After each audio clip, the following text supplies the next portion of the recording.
Secretary Rubio, I am so pleased to welcome you back to the NSRP subcommittee for today's hearing on the fiscal year 2027 budget request for the Department of State and related programs. Mr. Secretary, because of your extremely busy schedule, that's an understatement, which I would argue has led to an extraordinary record of success for the American foreign policy, we were unable to get your testimony on the budget request prior to the markup of our fiscal year 2027 bill.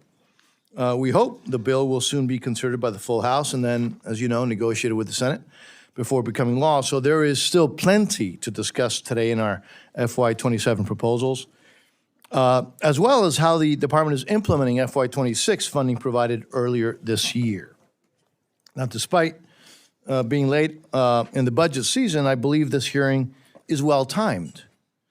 As you may have heard, I just returned from leading a CODEL to South America. I was reminded, once again, how much leadership matters. President Trump and your leadership, implemented by our embassies abroad, has really fundamentally changed the course of our foreign policy and history. And it couldn't have come at a more important time. Following 4 years of the previous administration's efforts to consistently reward our enemies and frustrate our allies. Likewise, we see the positive impacts of the leadership of key partners in our hemisphere, such as President Peña in Paraguay and President Milei in Argentina, who are standing firmly with the United States and our shared values. Despite tremendous pressure, and in doing so, advancing the national security and economic prosperity of our country as well as theirs. But while the anti-American, anti-freedom forces in our hemisphere are really being defeated at the ballot box, they're not giving up. On the contrary, they are aggressively trying to sow chaos, including through violence. All you have to do is look at what they are doing right now in Bolivia. The region also is confronting external malign influences, most notably the PRC, who are not happy about what you and President Trump are accomplishing in partnership with pro-American allies. They're ratcheting up the pressure and will continue to fight back in what is now really contested space that America has ignored way, way too long. The Trump administration is transforming the world in bold and durable ways, and as chairman of this subcommittee, I intend to provide the resources you need to ensure we can double down on our wins and continue to support freedom and security throughout the hemisphere and beyond. However, we don't need to increase top-line funding to do this. In fact, our FY27 bill, reduces spending by $2.7 billion from the enacted level. That is in addition to the $12 billion in responsible cuts to funding that this committee has delivered since 2023, because the greatest long-term threat to our country's stability and security is our debt. So with less funding, this bill does more. I want to repeat that. This bill does more for our national security. We provide an increase for embassy security to keep U.S. personnel safe. We increase foreign military financing and international narcotics control and law enforcement to ensure our partners and allies around the world have the best equipment and training to advance our shared security. I would note that your budget request in two of these areas, embassy security and counter-narcotics and law enforcement, is greatly improved from the FY26 request by seeking levels that more accurately reflect the needs that we see today, especially to carry out President's national security strategy, the President's national security strategy. In the coming years, I look forward to examining more comprehensive budget requests that will support the ambitious and critical foreign policy goals of this historic president. Now, however, I think we both agree that it's not only just how much you spend, it's how the funding is actually spent. As you know well, Mr. Secretary, An America First policy requires careful strategic consideration of how to spend American tax dollars abroad. To that end, our bill maintains the requirement for you, Mr. Secretary, to consider, prior to providing funds, the voting practice of other countries at the United Nations. It also requires an assessment of cooperation on other issues of importance to the United States, such as migration issues, opposing foreign adversaries, and burden sharing, among others. These are all areas of focus where I believe the department has achieved notable success, and I look forward to discussing them further with you, Mr. Secretary. To support a policy of peace through strength, the committee recommendation for fiscal year 2027 once again supports allies and partners of the United States while countering adversaries and those countries and non-state actors that support our adversaries. Our bill includes steadfast support for our great ally, Israel, by providing $3.3 billion in foreign military financing, consistent with the U.S.-Israel Memorandum of Understanding, and it maintains critical support for Egypt and Jordan. With respect to confronting adversaries, the United States has been in nearly continuous conflict with the Islamic Republic of Iran since its founding in 1979. For almost 5 decades, Iranians have endured repression, violence, and torture at the hands of the evil Iranian regime, a regime that exports terrorism and brutally suppresses dissent at home and attacks the United States and our allies. Mr. Secretary, last week, Mr. Secretary, on my Codel, we visited the site of the AMIA bombing in Buenos Aires, where in 1994, Iran's just terrorist proxy Hezbollah attacked a Jewish center in Argentina, killing 85 people and injuring over 300. And in 1992, Hezbollah bombed the Israeli embassy in Argentina, killing 29 people and injuring more than 200. These are just 2 examples of how Iran and Hezbollah have been exporting deadly terrorism around the world for decades. We have a responsibility to do everything we can to stop these terrorist regimes before they claim more victims. Now, in my view, the coordinated military action by the United States and Israel against Iran's military capabilities, as well as its nuclear program, will help ensure the security of the United States and our allies and partners for years to come. So I'm sure members will have questions for you about these operations, including the status of efforts to help secure freedom of navigation in the Straits of Hormuz and the status of our embassy operations in the region.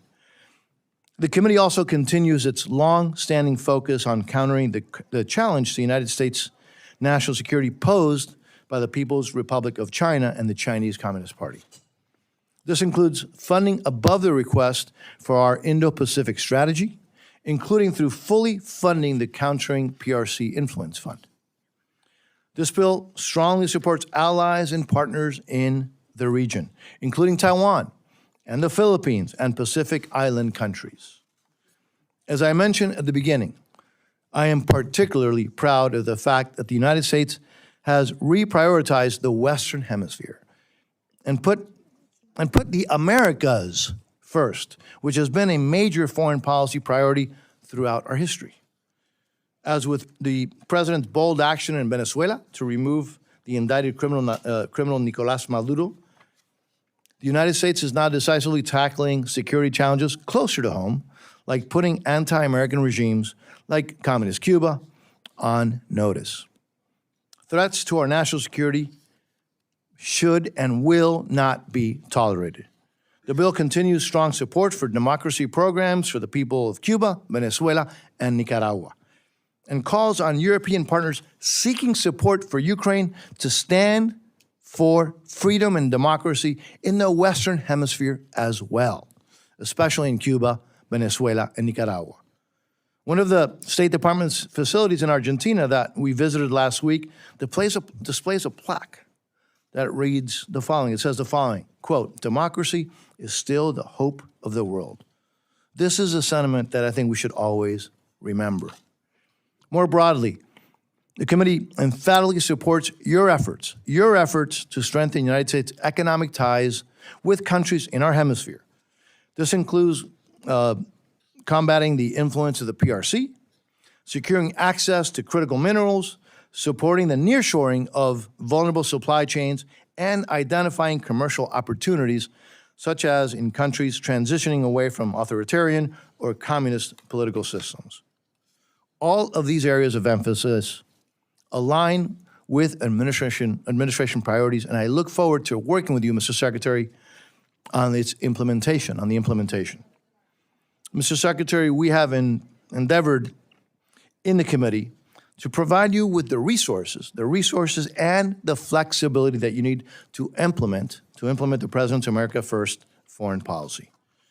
We appreciate your team working with us to implement committee directives from fiscal year 26. And I want you to know that we work very closely with you on your priorities as we advance this bill through the legislative process. Now, before I conclude, let me thank you for your service and your family, Mr. Secretary, and also reiterate how much we appreciate the service of the men and women of the Department of State.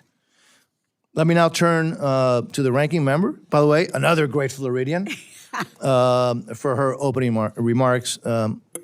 Ranking Member Frankel. Thank you, and welcome. Mr. Secretary, you know, it really is something that the three of us all served in the Florida legislature together a long time ago. And I also want to say, I want to just thank my chair, who we work very hard on bipartisanship, because one thing I do really believe is when we're talking about facing the world and the challenges, that we have to try to be on the same page. Now, we do have some differences of opinion, which I will talk about today. And I also want to say, Secretary, I saw you this morning, your testimony. This is a very rigorous day for you, and we see you all over the world. And I thank you for your service. I may not agree with everything you say or do, but I have a lot of respect for the time and commitment that you put into your job. On the budget, I'm not going to talk that much about the budget. I really, the comments I have are really going to be on what's going on in the State Department from our point of view, Democrats' point of view. We do have a couple of missing members I want people to know, because it's primary day in some of the states in this country, and so they're out actually in their reelection. It's not that they didn't want to see you. I just want to say on this budget, last year we worked out, I think, I didn't like the top lines. I think we could have had more money, but the fact is we did come up with a bipartisan agreement. This year, our budget passed here only on Republican support. For us, things were missing, like our paying our dues to the UN, family planning for the women of the world, human rights. We think we have to do a better job on that. And I hope as our budget goes through, we can get together on those points. But at the core of this hearing is about whether America leads or retreats, whether we prevent crises or wait for them to become catastrophes, and whether we preserve the diplomatic, development, and humanitarian tools that makes and will make America safer, stronger, and more prosperous. Mr. Secretary, when you started your tenure at the State Department, I was honored to attend your welcome. I will tell you that I thought you were there with me, right? Or I was there with you. We were together. We were together with a lot of other people. And I would just say this, your remarks were inspiring. And I left very, very hopeful about your commitment to democracy and American leadership. And then what happened? DOGE came in with Elon Musk. I'm not going to go through the litany of names, came in with what I think was an insidious sledgehammer. Because we have witnessed the devastating consequences of the devastation and dismantling of USAID, the terminating of critical health and development programs, and forcing thousands of experienced public servants out of government, and the consequences are not hypothetical. People are living in some of the world's most vulnerable countries, places facing poverty, conflict, hunger, and weak health systems that have long relied on American partnership and leadership. Places like Sudan, Haiti, Ethiopia are losing access to health care. Families are going hungry, humanitarian crises are deepening, and Americans' influence is shrinking as our adversaries are expanding theirs, AKA, of course, China. In just 1 year, Mr. Secretary, these cuts have contributed to more than 750,000 deaths worldwide, roughly 88 lives every hour. Malaria is surging. HIV treatment programs have been disrupted. Health centers have been closed. We hear reports from countries like Haiti, the Democratic Republic of Congo, Bangladesh, and Jordan, where cuts to family planning have forced more than 1,400 clinics to shut their doors, leaving an estimated 9 million women without care and contributing to increases in hemorrhage, infection, unsafe abortion, and preventable death.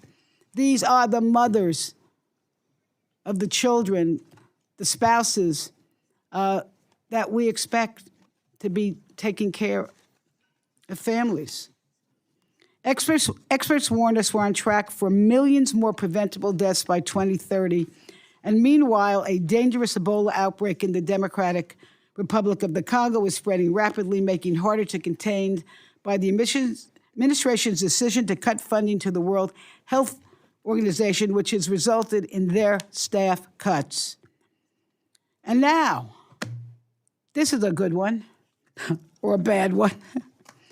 At the direction of the vaccine conspiracy theorists, also known as Robert F. Kennedy Jr., the Secretary of Health and Human Services, this administration is continuing to withhold funds from Gavi, the Vaccine Alliance.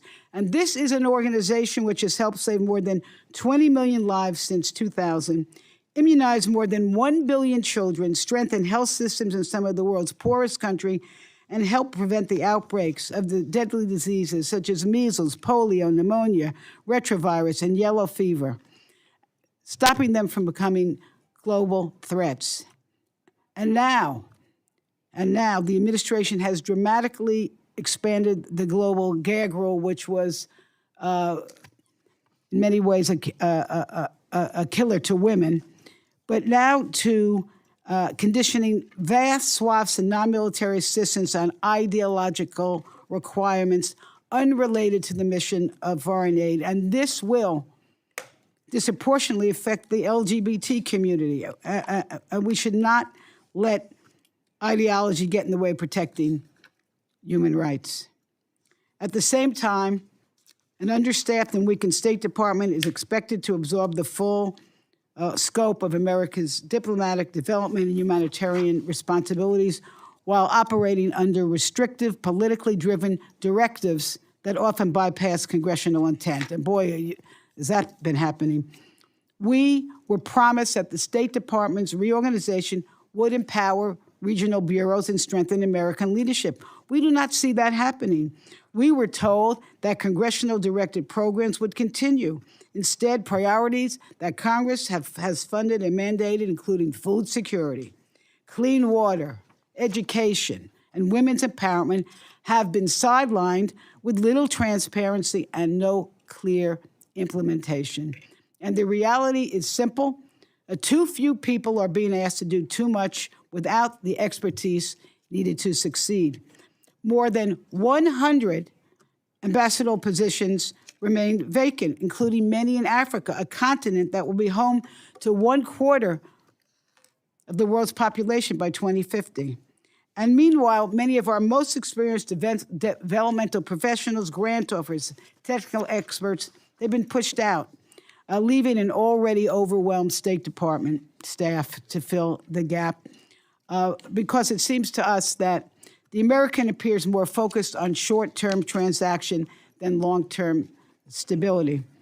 And we are now seeing, and this is shocking, we are seeing life-saving assistance treated as leverage only offering countries to agree to unrelated demands involving trade, deportations, and critical minerals to get the resources they need for their population to thrive. That's not partnership. I call it coercion. And, around the world, the humanitarian crisis continues. The war with Iran has now entered its 13th week. The Strait of Hormuz, I'm not telling you anything you don't know, remains largely closed, disrupting energy markets and the movement of fertilizer, not just oil, fertilizer, food, and humanitarian supplies. And these consequences are not only felt abroad, but also, of course, here at home, especially to our farmers. So in communities where America assistance was once promoted, stability, where we promoted stability and opportunity, new research is already showing an increased instability and a conflict following the abrupt dismantling of USAID programs with no substitute. At the United Nations, the United States is increasingly absent from critical discussions on human rights, democracy, and women's empowerment. And even as we expect the international community to support our priorities, while we fail to meet our own commitments.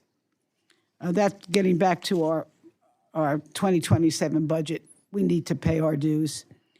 The result is clear. Our alliances have weakened, our credibility has suffered, and American standing in the world has diminished. We need a State Department and an international affairs budget that reasserts American leadership, honors our commitments, supports those in need, and advances a foreign policy that makes our nation safer, stronger, and more prosperous. Because we know this. When people say, well, what is in it to us? Well, you know what?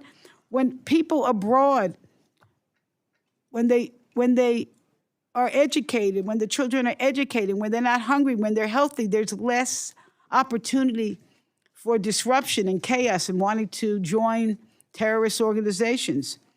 I can tell you this, and I've said this before. I'm not really bragging, okay? But this is how my son was a United States Marine. He's back home, thank goodness. But he served in Iraq and Afghanistan. He would be the first one to tell you, and I'll be the first one to tell you, that most Americans would rather prevent war than send our sons and daughters to fight them. And that's why soft power matters. That's why what we're doing in this budget matters. That's why what, Mr. Rubio, what you're doing at the State Department should matter.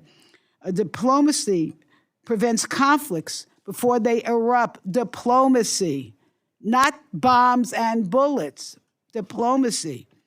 A global health program stop outbreaks before they reach our shores. Development reduces the desperation that fuels extremism. And strong alliance ensure that we do not face threats alone. That's how America leads. That's how America stays safe. And unfortunately, it seems to me, it's my opinion and some others, the administration has abandoned that proven strategy. And Mrs. Secretary, really, and I say this in good spirit because in the end, I hope we can come together on our budget.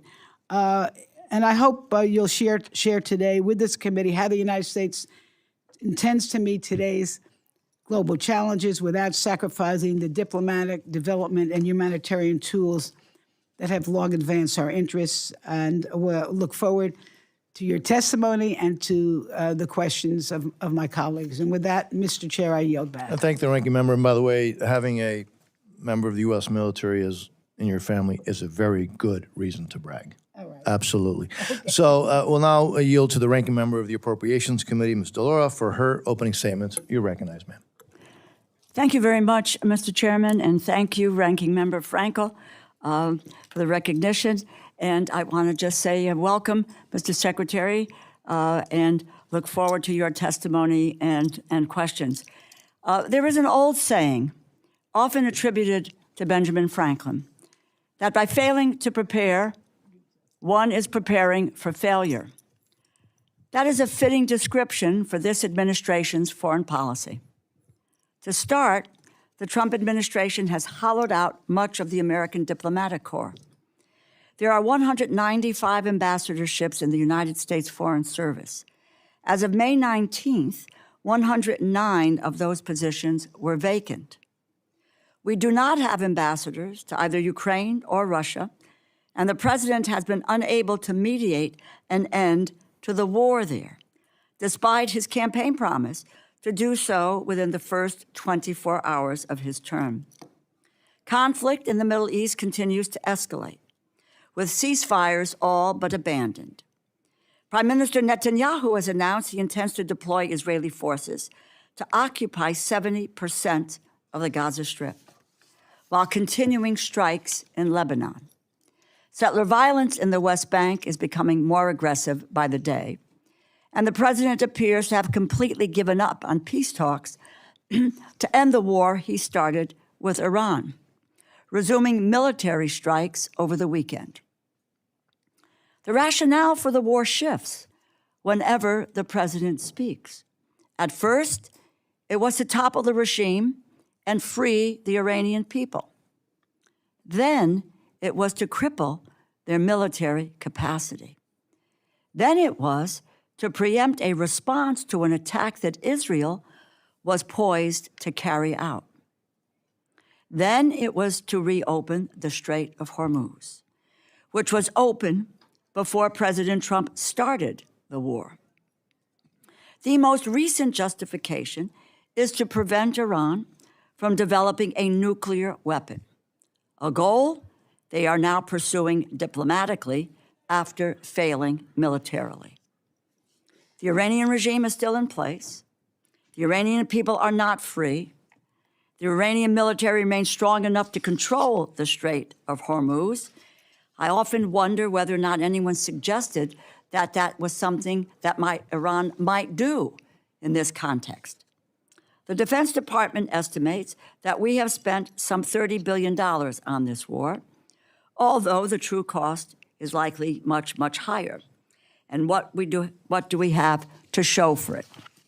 We find ourselves in the absurd position of having begun a war to pursue a goal that the Obama administration had already achieved more than 10 years ago, but that the Trump administration reversed.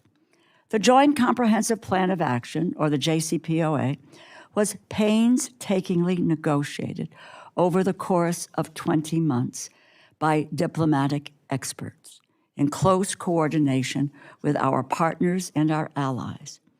It prevented Iran from enhancing uranium to the grade necessary to produce a nuclear weapon. It allowed for independent inspectors from the International Atomic Energy Agency, an organization to which we currently do not have an ambassador, by the way, to verify Iranian compliance, which they did. By contrast, the current talks are happening in a much more tense environment, with pressure that's coming from conflict, ongoing conflicts, and U.S. leveraging tactics. There is no clearly defined plan for how a new agreement would be verified or enforced, and it is unclear what international partners would be involved in supporting or helping to implement it. But President Trump tore up the JCPOA less than 3 years after it was signed, and Iran promptly began enriching uranium to weapons grade. After claiming that Iran's nuclear program had been, quote, obliterated less than a year ago, the president is now realizing that you cannot destroy Iran's nuclear program by bombing it. You can only delay it. And the only way to secure a nuclear-free Iran is to negotiate a deal.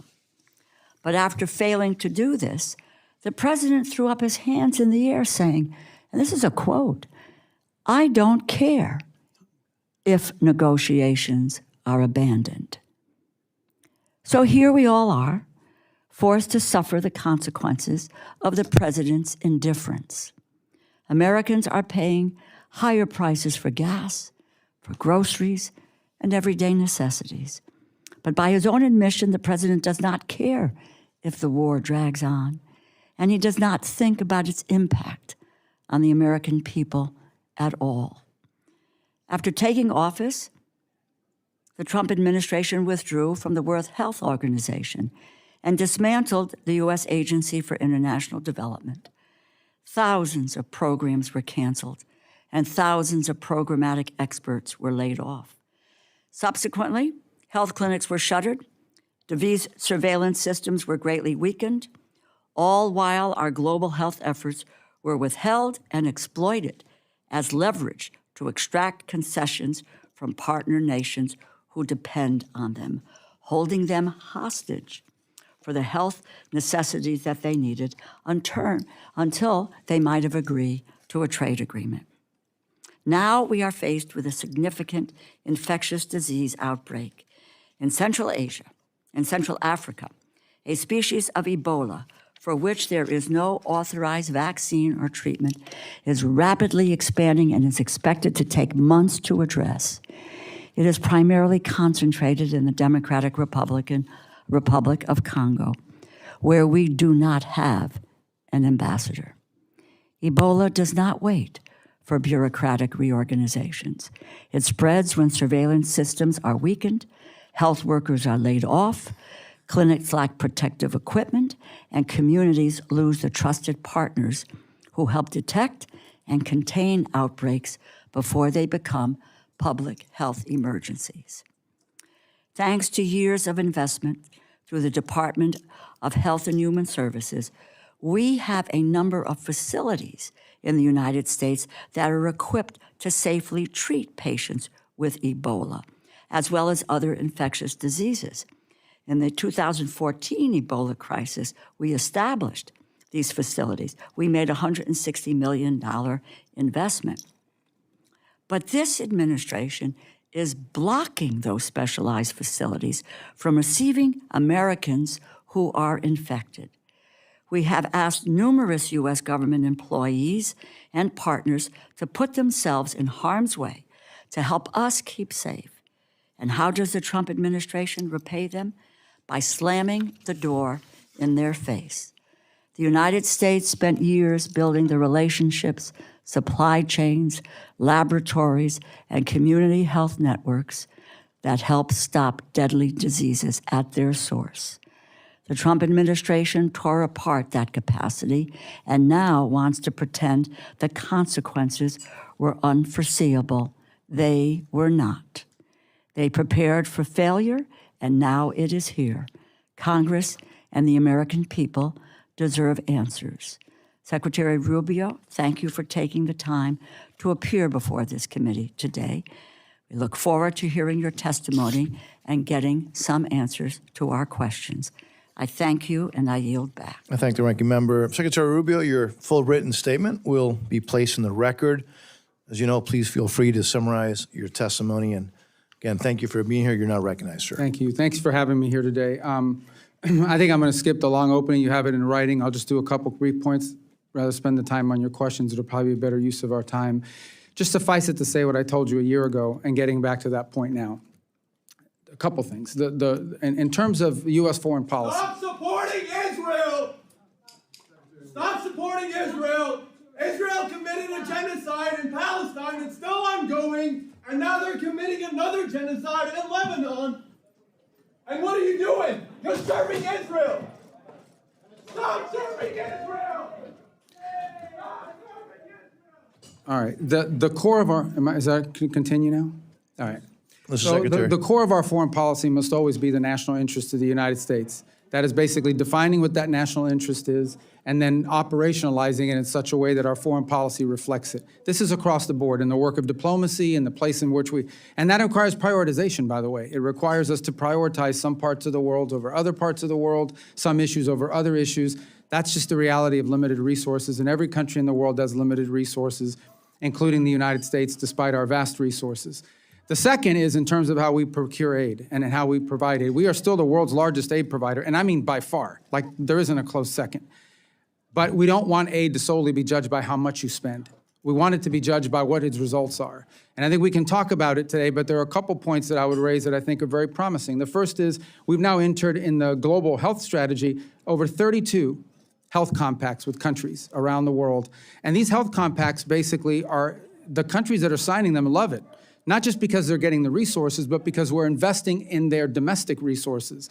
In essence, we are trying to lay the groundwork in many of these countries where one day they will no longer need foreign aid because they will be able to sustain it. We're helping build the internal infrastructure other than, as opposed to relying on extensive NGOs and things of this nature in the long term. We want them to build their own domestic capacity. We'll help them, and they're very happy because it also gives them sovereignty over the way some of their aid is being dispersed in those countries.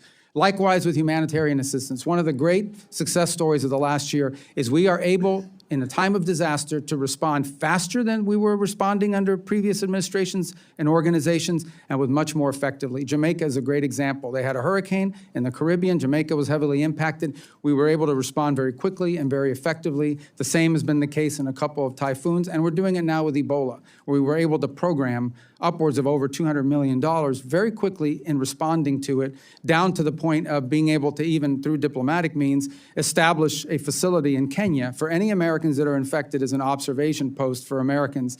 If someone's infected with Ebola, they will be transferred to a facility that could care for them. If they're not infected after the observation period, they'll be able to return to the United States or wherever it is they're traveling to.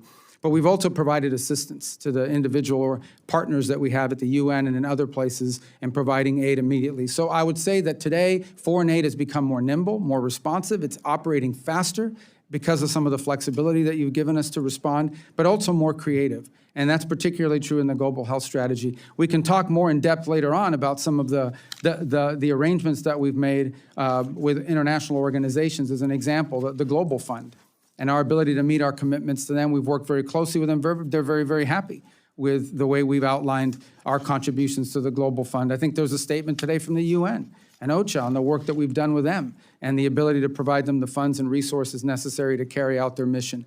So I would just say that I feel like, while it is still ongoing and there's always a process, I feel like we have made dramatic improvements in the way American foreign assistance is delivered across the world, but we're able to do it now, not just in a targeted way, but in a more effective way, in which it's not simply being judged by how much money you're spending. It's being judged by what results are you getting from it.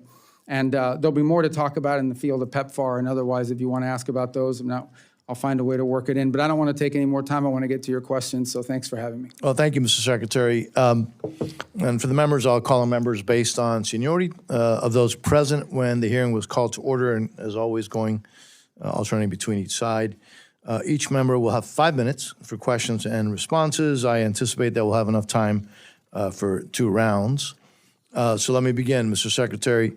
Mr. Secretary, if a country is a U.S. designated state sponsor of terrorism and ordered its Air Force to shoot down unarmed U.S. civilian aircraft in international waters and kidnapped and held hostage a U.S. humanitarian aid worker and harbored terrorists and fugitives from U.S. justice and closely is allies with another state sponsor of terrorism, which is Iran, and provided intelligence and security support to the narco-trafficking, anti-American Maduro regime in Venezuela, and was found smuggling hundreds of tons of weapons material to North Korea, and repeatedly welcomes Russian spy and warships, and encourages thousands of their nationals to deploy to Russia to fight on Russia's side in Ukraine, and is currently giving China access to spy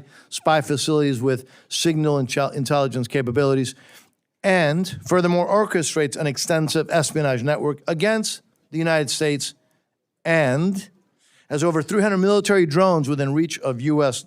territory, including U.S. military installations and nuclear facilities. Would you consider a country like that as a threat to the national security interests of the United States? Yeah, and I think you're describing Cuba, and that's absolutely the case. But I think one more point I would make is all of these violent Marxist, left-wing, radical terrorist groups that operate in many countries have destabilized Colombia, for example, for years, and others all found their seed money from Cuba as well. They sponsored these groups all around the region, and part of the region is still paying the price for the rise of those groups. Particularly, the FARC elements that have now spun off and are actually carrying out violence as we speak in Colombia. Yeah, and I hear that from heads of state throughout Latin America, the impact that continues to have, the threat to their security, to democracies, and to our national security.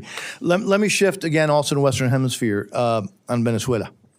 We know what happened. This fugitive of U.S. law is now in here in U.S. custody, and that we thank the Secretary, you and the Secretary of War, and in particular the President for his leadership on that.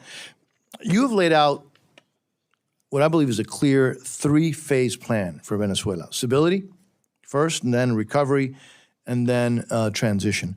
Where are we in that process, and are we still on track? Yeah, first, I think it's important to remind, I think tomorrow will mark the 5-month. I know it feels like it was 5 years ago, 3 years ago, 7 years ago, 5 months ago. That's how long we've been into this process. So let me say, Venezuela is not today where we hope it will be for the peoples of Venezuela's sake, but it is on a trajectory that I think is a very positive one if it continues, and it has to continue. As you said, our first priority was stabilization. We did not want to see mass migration. We did not want to see a civil war. We did not want to see societal breakdown, and that required working to the extent possible and wise with existing institutions, not to preserve them or to perpetuate them, but to ensure that we didn't have systemic breakdown. The second is recovery, which is the phase I would argue we are primarily in right now, and that is the ability to recover their economic vibrancy, to allow small businesses to develop and the like. And part of that is ensuring that the wealth of that country, which is primarily through mineral resources and energy resources, are going to help the people of Venezuela directly. And that's what you see through the Treasury blocked account, is that the money that they're generating from these oil sales is being driven to pay for things like salaries and to buy medical equipment, and things that are beneficial to the people, not being pilfered and used as side hustles to help, cronies. Obviously, more work remains to be done. Ultimately, and other things that need to happen, ultimately, the answer in Venezuela is a free and fair democratic election, because it's not just the right thing, it also is necessary in order for them to be able to attract the kind of investment that they want. In order for it to be a long-term and investable place that can attract the kind of capital and interest and normalize the way their economy works, they will need to have a government that is legitimately in place through elections. But you have to create the conditions for that. Those conditions include free and open media. We've seen independent journalism operating again in Venezuela. That's been a positive. You need to give space and time for political parties to organize and prepare them, position themselves to participate in those elections. You need a new electoral council. Because they're the ones that are going to be counting the votes and ensuring that the vote is legitimate. All that work is ongoing. There are multiple areas of cooperation with the interim authority, some of which are not publicly discussed in the proper setting we could, that have been very positive. And I also think, for talking about diplomacy, we now have an embassy open there with Americans on the ground every single day, interacting with the business community, with American businesses that are interested in coming in, with members of the interim government, and also members of the opposition. So I think we're making good progress. We're not where we need to be, but we're only 5 months in, and I think it's important to remember that, because this will take some time. We're dealing with 16, 18 years of a system, and reversing that responsibly will take some time, but we're moving in that direction, I think, in a good pace. Thank you, Mr. Secretary. The Ranking Member, Louis Frankel. You're recognized. First, just very quickly, Iran's proxies have been the cause of so much human suffering, not just in Israel, but around the world. Of course, Hamas was responsible for the attack on Israel. We see Hezbollah shooting rockets into Israel, but other parts of the world. Question is, are billions of dollars or any funding going to go back to Iran so that they can resume to fund their proxies as a result of the deal that you are talking about? Well, first of all, the deal that we are talking about, or the deal that you've seen reported in the media, is a dynamic situation, because the first thing, sort of what needs to happen at the front end is they want us to lift our blockade so they can get their ships to market. That isn't going to happen unless they open the straits. So that's the first thing. The second thing that has to happen related to the first is they have to agree to enter into negotiations that are on very specific topics, which they have not been willing to do in the past. Number one, they have to agree to negotiate on the issue of no enrichment. Number two is they have to be willing to agree to dispose of I don't mean to... I know, but it's going to get to your point, I promise. Please, okay. The second thing is that they have to agree on the issue of the highly enriched uranium. Now, what you're asking about is, what about sanctions relief or frozen funds and assets? So let's begin by saying that this regime, as you have rightfully pointed out, even despite sanctions, even despite all the pressure, have found a way to funnel money and resources to these proxy groups. What's being discussed is, what do they get in exchange what nuclear sanctions that have been on them do they get in exchange for compliance for the reason, if they comply with the reasons why those sanctions were put in the first place? All of that will be condition-based, meaning no, there's not going to be some sort of advanced signing bonus or good faith front. I mean, really, my question is the administration contemplating returning money to Iran so that they can continue to fund these proxies, all that are hurting millions of people? Yeah, well, if the money is going to fund the proxies, then it won't be returned to them, obviously. I think the question you're really asking is what concessions are you willing to make in a negotiation? There are specific sanctions. Some of them are congressional, some of them are UN, and some of them are from the executive branch. But there are specific sanctions that are in place related directly to their nuclear program. All right, well, let me just... That's why they were put in place in the first Listen, place. we're taking back my time. I would just say this. I would urge this administration not to give money to Iran to continue the work of their proxies. But let me move right on, because I want to talk to you about what's actually happening at the State Department. USAID was dismantled. They did so much of the development work, humanitarian work around this world.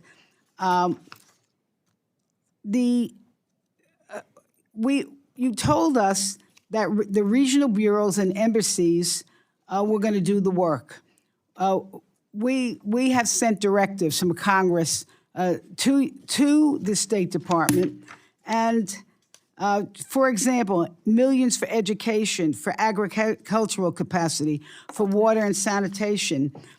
How would our directives getting to these regional bureaus and to the diplomats? And when you have 100 plus missing diplomats, who's getting our directives, and what are they doing with them? Well, first of all, I think 100-something missing, what you're saying is the unfilled ambassadorial posts. But every mission of the United States is staffed. If they don't have a Senate-confirmed ambassador, and we would prefer to have Senate-confirmed ambassadors. Now, as you know, there's a process for doing that. Some of it's, I think we've only gotten like 100-something nominees in State Department through the Senate, and some that I think we need to pick up the pace in terms of appointing people to some of these posts. And believe me, I want that to happen. But I don't nominate them, so we have to work with the White House to get those names out there. Now, on your fundamental question is, what is the role the Embassies and Regionals Bureau play? And I think the answer to that question can be found, again, I want to harken back to these global health MOUs with 32 countries, which is a conglomerate of different aid programs that are involved in helping with health, and it could include water projects. These are often negotiated directly out of the embassy with personnel that are on the ground that are laying the groundwork to do it. The other things the embassies do is they help us identify the areas that would have the highest impact at the best efficient cost in these individual countries. Sorry to interrupt you, but what I'm worried about, what a lot of us are worried about, is the lack of expertise. The expertise, so your people in the various countries even know what to do. What has happened to that? So there were thousands of people fired. I mean, how do we know that in each of these countries you have someone there who knows how to fix a water system? Well, first of all, I think that we would ideally do in every one of these cases that we would be partnering with the local government, with the domestic government, with our host nation, to ensure that we're relying on building their capacity to do this work. And our job, and it depends on the country, and that's the unique part of the way we approach this. You could do a bucket and you can say, this is money for X, and it has to work exactly the same all over the world, or you could do it the way we're doing, which is understanding that a health MOU with one country maybe look very different than what a health MOU looks like in another country. And then we would have to hire or add, depending on the contract, whether it's an international partner or others, if necessary, the expertise for implementation.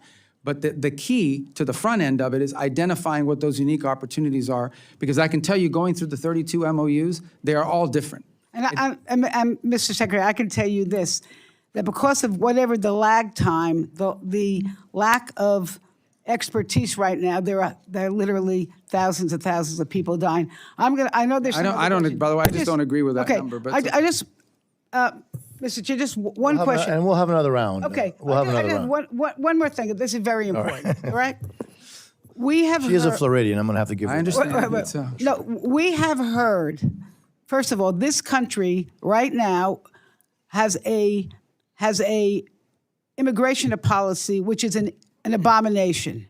We're taking innocent people who have committed no crimes off the street, and we are sending them to countries, some of them that they have no connection to, and we are hearing that the State Department is out there making deals with foreign countries and saying, if you want to get development funds or health care or humanitarian funds, you must take X amount of deportees. And Mr. Secretary, you're going to have to answer that relatively quickly because we're way Yeah. past time. I don't know where you've heard that from. We have certainly negotiated third country agreements with multiple countries around the world, but none of them are under threat. In some cases, for example, they have said, well, we'll do this for you but we have some costs associated with assuming this responsibility, and we provided them funds to deal with that.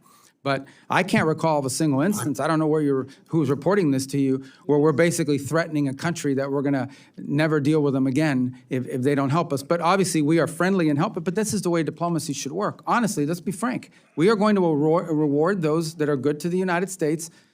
We're not going to be as friendly to places that are not furthering our national interests. For a long time, this has been going on. There are countries around the world where we were spending millions and millions of dollars, and they vote with us against us 99% of the time at the UN, and all the commercial contracts are with China. But yet we're funding their entire healthcare system. Look, I think that's a legitimate thing to say, hold on a second, does this make sense? All right, let's move on, and we've given the ranking member, because she is the ranking member, and she's my friend and partner, way over time. And thank you, Mr. Secretary, for indulgence. Speaking of now, the Vice Chairman of the subcommittee is recognized. Mr. Edwards. Thank you, Mr. Chairman. Mr. Secretary, thank you so much for being with us. I recall when you were with us about a year ago, you talked about the new focus of the United States State Department. I want you to know that I was privileged to participate last week in the CODEL led by the esteemed Chairman Diaz-Balart to South America, and had the opportunity to witness how effective and how targeted our foreign assistance is being used to, in your words, to further the interest of America. It was so incredibly obvious through the empowerment of the ambassadors that I was able to meet there, through the sense of respect that those ambassadors carried, along with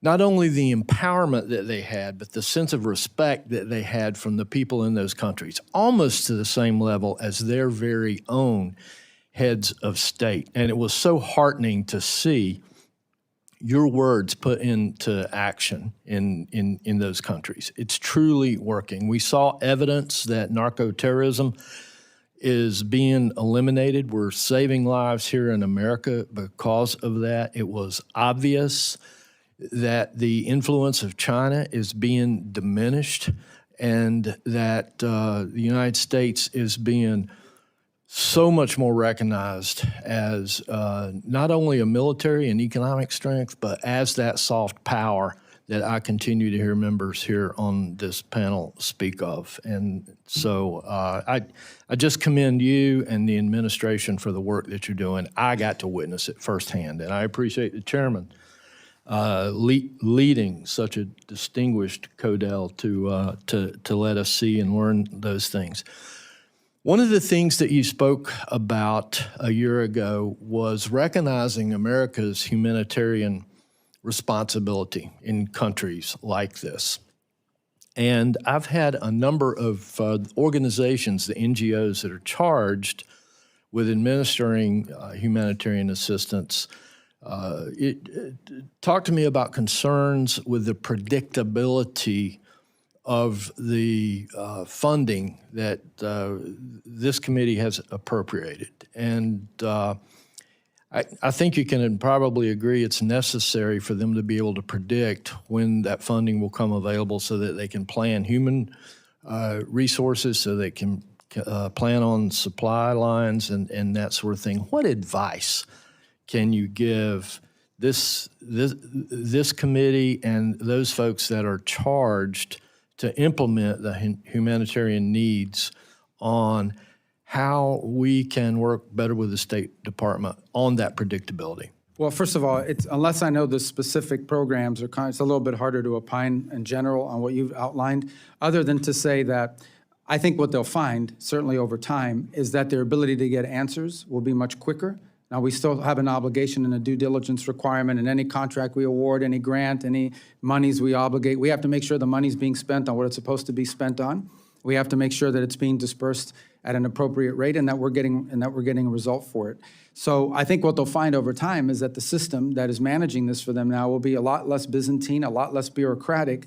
They may not always get the answer they want on some of these programs, but they will get their answer faster. Our ability to deploy and to partner with an NGO in case of a humanitarian crisis is an example right now with Ebola.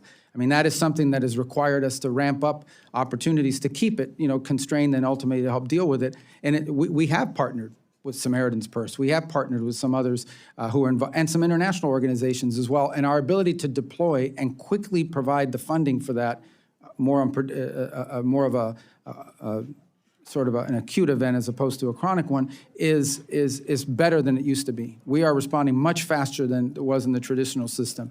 And the more legacy projects, I think what they'll find over time is once this becomes systemized year in year, they'll become more familiar with our systems, and they'll find that certainty that they need in terms of planning and so forth. But I would just say we'll continue to communicate with your offices on specific programs as we've done throughout the year when people raise one with me and say, this specific contractor, oftentimes what you'll find is because the system is new, they still haven't figured out how to work through it. Once we can resolve that, it becomes more systemized for both sides. Thank you, and I look forward to working with your department in order to do that. Great, thank I you. yield. Thank you. Just a note that on this side, we've been on time, but I'm not complaining. The ranking member of the full committee, it's a privilege to recognize you. Thanks for not complaining, Mr. Chair. Mr. Secretary, nearly 60% of Americans disapprove of President Trump's illegal war of choice with Iran. The war has led to skyrocketing fuel costs for Americans, needless deaths of American service members, while failing to achieve any of the stated aims of the war. In the meantime, it seems that the Trump administration seems to have forgotten all about the crisis in Gaza. Nearly 8 months after it was signed, the administration's 20-point peace plan stands largely unfulfilled. I have it right here. It looks like there are 4 and 5 have been accomplished, and the rest have not been accomplished here. Most Palestinians in Gaza are sheltering in overcrowded tents, pests and rodents spreading disease. Health services remain limited. Israeli military strikes have escalated despite the ceasefire, pushing the total death toll to nearly 73,000. Late last week, Prime Minister Netanyahu ordered the IDF to seize 70% of Gaza in complete violation of the ceasefire agreement. Mr. Secretary, the State Department must take the lead for the U.S. implementing the President's 20-point plan. What is the status of implementation? What progress should we expect to see in the next few weeks? What is your response to Prime Minister Netanyahu's directive? You're talking on Gaza? Yes. Yes, okay. So, well, because you started out talking about Iran. So let me just say I disagree I with... said in the meantime, the Trump administration seems to have forgotten about the crisis in Gaza. No one's forgotten about it. I think luckily there's not active combat operations happening of the kind that we saw a few months ago, but it's still a challenge that we're going to work through. I just wanted to correct the record for a second. You said we had not achieved our stated aim, and I know you went through it in your opening statement. No, if you don't mind, I have a limited time for questioning, Mr. Secretary. No, but you gave a long introduction, and then now my, you can answer some of these things? No, well, I want to get to Gaza. I want to get to the 20-point plan, which is what my question is about implementing the 20-point plan. What is the status of implementation? What progress do we see in the next few weeks? What is your response to Prime Minister Netanyahu's directive? Let me first start with the status.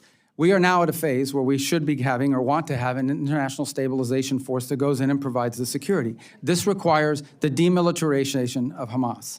which right now they have not been willing to meet the conditions necessary. By the way, it's not just the United States that's complaining about it. Many of our partners in the region are pressuring Hamas to enter the demilitarization phase. So there will be no progress with the 20-point plan unless there is a demilitarized Hamas. Well, there are Is that other correct? elements of the 20-point plan that are ongoing. As an example, the plan for reconstruction and economic development and the donors that are coming forward to fund it, that continues to move forward and develop. It's just you can't implement it. No one's going to invest money in Hamas, in Gaza, until Hamas is demilitarized, because they know there's going to be another war. These They're 20 points were to be moving, I would think, and moving along with various phases of implementation as we go along here. In terms of also humanitarian aid, it is all laid out, but as I said, there are only two that have been apparently implemented. No. That is with 72 hours of the hostages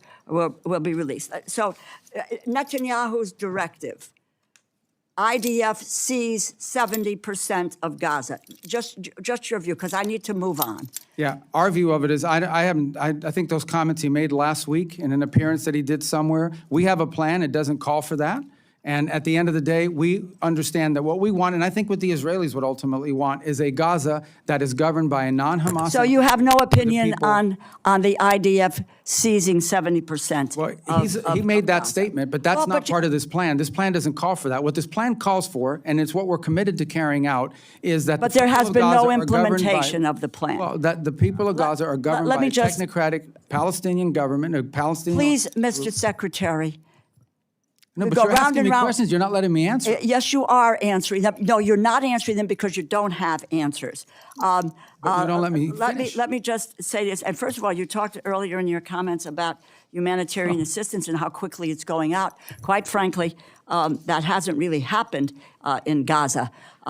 Commercial, not just commercial, humanitarian aid going in. Let me just talk about That's the false. humanitarian assistance. That's a false statement. I have to It is correct not you a on false that. It's not. statement. We spent hundreds of millions of dollars in humanitarian aid in Gaza already. And that includes through the World Food Program and other organizations. You know, I've talked to Cindy McCain at World Food about the situation, the humanitarian crisis in Gaza. So have I. And the food and Talked to her all the hunger, time. and In it's fact, I met not with her a month there. ago, and she It's would not disagree there. with you. Let me just continue on. Humanitarian situation in Gaza worsens. At the same time, the Israeli government has ramped up its pursuit of a de facto annexation of the West Bank. Oslo Accords have been torn up. Demolition orders for Palestinian villages are on the rise. Incidents of settler violence have surged with no accountability, and the construction of settlements and outposts continues at a rapid speed. From May 12th to May 18th, Palestinians faced more than 50 attacks by settlers across the West Bank, including arson attacks that damaged a mosque, homes, farmland, and vehicles. The UN Office for Coordination of Humanitarian Affairs has documented an average of 6 such attacks per day. The Israeli government has begun proceedings to demolish the Palestinian community of Khan al-Ahmar, just east of Jerusalem, as part of its goal of constructing settlements along the E1 corridor, which would bisect the West Bank, foreclose the possibility of a continuous Palestinian state. Mr. Secretary, do you believe that the situation in the West Bank is one that leads to greater cooperation between Israelis and Palestinians, or will create conditions for a two-state solution and promote Israel's two-state solution, in my view, will promote Israel's long-term? As the president has stated clearly and repeatedly, he is not in favor of these changes or these changes in the status in the West Bank, that it potentially complicates our ability to work out the deal in Okay, Gaza as thank well. you. And the president's been consistent. He has said this multiple times, and we've shared that with our Israeli counterparts as well. And what are we doing to deal with settler violence? We will the do West that on Bank. the, if that's all right, we'll do that on the second round Fine. because we're way over. Thank you very much. No, Mr. thank you. Chairman. Thank the ranking Thank you. member. Thank you. Mr. Molinar, who's also the chairman of the Select Committee on the CCP, is recognized. Thank you, Mr. Chairman. Secretary Rubio, thanks for being with us today, and thank you for the important work you're doing around the world and for the sacrifice you and your family are making in order to do that. We appreciate it.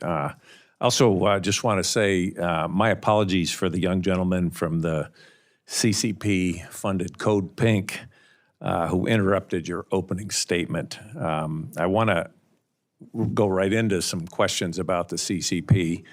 I wonder if you could characterize China's support for Iran, military or otherwise. Okay, well, it's an important question. I think, let me start with this point. I don't think the Chinese have publicly said and repeatedly said and told us in our visit as well, they are not in favor of what Iran is doing in the Straits. They are opposed to that, as is virtually every country in the world, some obviously more open than others, but they've stated that point. I would say that China has not provided any assistance to Iran that in any way impeded our operations or ability to operate. They clearly have had a previous relationship, and you can see that in some of the military equipment that they have is certainly of Chinese origin, and likewise. But we have seen no signs in the short term that during this situation, that anything they've been providing them has in any way changed the dynamic in the battlefield, and I think they've been quite cautious about engaging themselves in it. That said, we would like to see their help at the United Nations. We have a resolution right now. It has the highest number of co-sponsors of any resolution ever proposed before the Security Council that would, create authorities to deal with what's happening in the Straits. And unfortunately, the Chinese continue to threaten a veto of it. So if, in fact, they are against the closure of the Straits, they should be endorsing this, or at a minimum, abstaining and not using a veto of it. The Russians are another matter, of course. They're vehemently opposed to that resolution for a variety of different reasons. But I would say that as time goes on, the Chinese economy will begin to be negatively impacted by what the Iranians are doing for two reasons. The first is because the concept of a tolling system sounds intriguing. The reality of it is very hard to implement. And in fact, you saw a Chinese destined vessel attacked and hit 2 weeks ago by the Iranians. And the second is because if you, for an export-driven economy like China, to have countries around the world's ability to purchase diminish as more of that goes towards fuel, that will begin to have an impact on their exports as well. So I think China, in the short to long term, should have, and we've made this point to the Chinese, have a vested interest as well in ensuring that Iran stop its activity. Thank you. There was a media report recently that Iran may have used a Chinese missile to shoot down a U.S. fighter jet. Are you familiar with that report? I've seen that report. I can't comment on the specific technology that they use. Suffice it to say that, look, they do own Chinese systems. They own some Russian systems, and they've developed some native systems, especially in the drone technology. But I don't know specifically of that. I mean, I'd have to refer you to the Department of War. I would hate to comment on something and give you a misleading answer. Thank you. During the recent China summit, I was thankful President Trump raised the issue of China's prisoners of conscience. And the president indicated that Xi Jinping is seriously considering the release of Pastor Ezra Jin. And I know this is something you care deeply about. Have there been any tangible follow-ups or indications regarding this case or others like Jimmy Lai since the summit? Well, first of all, on Jimmy Lai, the president's raised it twice. He raised it once when we met in South Korea, late last year, October, whenever that was, raised it again during this visit. Pastor Jin is obviously a more recent case, and it was also raised in the meeting. And I don't want to do anything to jeopardize his status or what's working, other than to say that I'm cautiously optimistic that we could potentially find a positive resolution to his case. And those talks and that communication is ongoing. But sometimes with these things, they work better when they just happen. And so I don't want to say anything publicly that could undermine or harm that effort in any way, but be clear that we have raised that, and it is a priority for us. Thank you. As you know, in Michigan, we're proud to have a large Chaldean community, many of whom are still having deep family and religious ties to Iraq. Iraq's Christian communities, particularly Chaldean Christians, have faced years of displacement, economic hardship, security threats in the Nineveh Plain and surrounding areas. How is the administration supporting religious minorities, including Iraq's Chaldean community? Well, as you know, they're just recently forming a new government with a new prime minister. And so I think the fundamental challenge in Iraq has been and continues to be what level of influence do the Iranian-backed Shia militias have inside the country over the government. And in fact, we faced that situation very dramatically during Epic Fury when, in fact, there were launches occurring against our facilities both in Baghdad and in Rubio. So it would be raised within the context of our relationship with the new prime minister. We want to give him a chance to be successful, but we also want to give him a chance to be responsive to the issues that we've raised, including the issues just outlined about, unfortunately, a much smaller Christian community than it was there 25, 30, 40 years ago, but still nonetheless facing very difficult circumstances. Obviously, we also want to see a government that's less under the domain or control of these Iranian-backed militias who still remain very powerful in the country. So those have been the leading features, but we're going to give this new prime minister a chance. We're willing to do things that are helpful to him, but obviously we have things that we're concerned about, primarily the Iranian Shia militias and the influence they have and the danger they pose to the region and to the country. But related to that is the issue you raised, and that is these minority communities inside of Iraq who have faced oppression now for the better part of 20 years and have seen their numbers in areas diminish as more and more people have left the region. But it is a priority, and we do raise it because we think it's important for a sort of a diverse nation like Iraq, for every segment of society to have not just representation, but to feel safe and respected inside the country. It is a feature of our talks with them. Thank you. Thank you, Mr. Chairman. Thank you. Ms. Meng, you're recognized. Thank you, Mr. Secretary, for being here. As the daughter of immigrants, I'm so proud to represent Queens, New York, the world's borough, and a strong community of immigrants and refugees, including a large Afghan community. Even though we promised them safety in exchange for risking their lives for our country, thousands of our vetted Afghan allies remain stranded abroad, including relatives of some of my constituents. Last month, this administration reportedly decided to close Camp Asaliya and force 1,100 Afghans there to choose between going to the Democratic Republic of the Congo, where they have no ties and which is facing an Ebola crisis, and Afghanistan, which would be a death sentence. What is the plan to help our vetted Afghan allies who were promised safety in the U.S.? Yeah, well, the plan is, and we're working on this very actively, and is to have more than just those two alternatives. And obviously, the Afghan alternative is not one that's realistic for most of them. And so we're engaging every single day, and we think we have a number of other countries that are willing to. Now, the question is not countries willing to assume. The question is how many. We have about 1,000-something people there, and we have to move them. And so I don't think there's one country that's going to take all 1,000. But it has to be countries that, A, are willing to assume some of this responsibility in numbers that are manageable to them, but also places that give more options to these individuals that they would be comfortable going to. So we are very actively engaged in this. As you know, we have a lot of Capitol Hill engagement on this issue from both sides of the aisle. It's a priority for a lot of people.